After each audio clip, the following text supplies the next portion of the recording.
tang pati ludira kang nyembur eko siji triwatak manunggaling rasa gagak rimang muni bangun ana peteng dudu wengi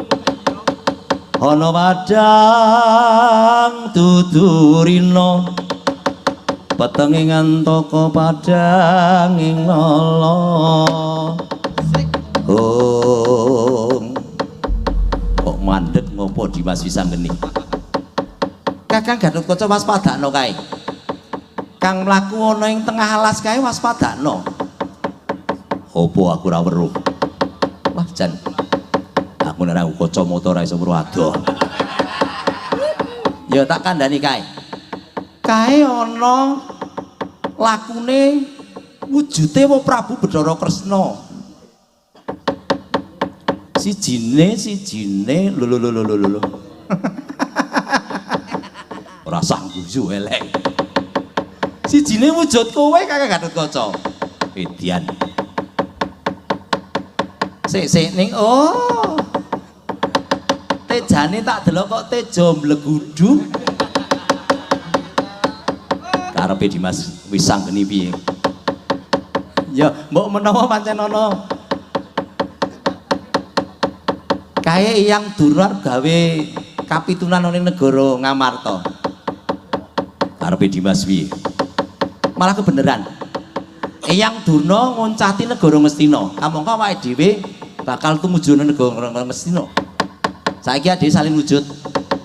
mumpung Durnane dadi Kresna aku tak salin wujud dadi Eyang Durna kowe salin wujud dadi Karmu Asatama padatan oh iya ya manut yo gek salin yo gameli ora yo gameli yo ben rame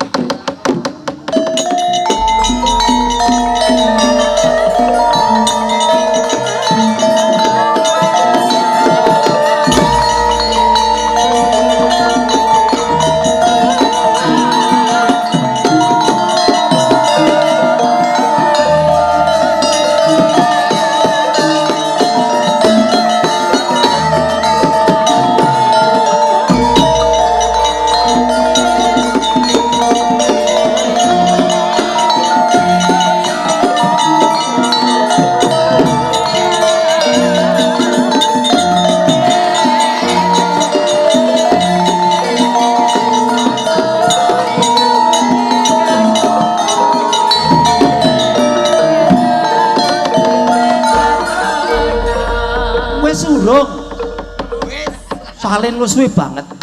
engko dhisik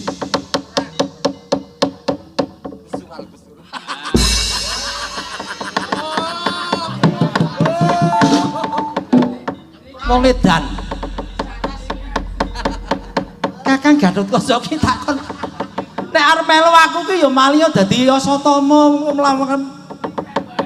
malih kaca anggrok kaya ngono jare kon malih sak karepe ya wis manut ngembangane ora gelem tak jak atur nganggo jeneng sapa jenengku Ganeswara Haryogu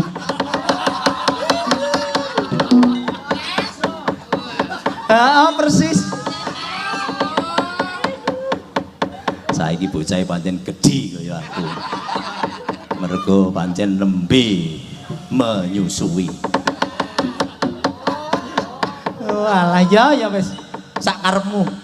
sing baku kowe ngetutke aku ayo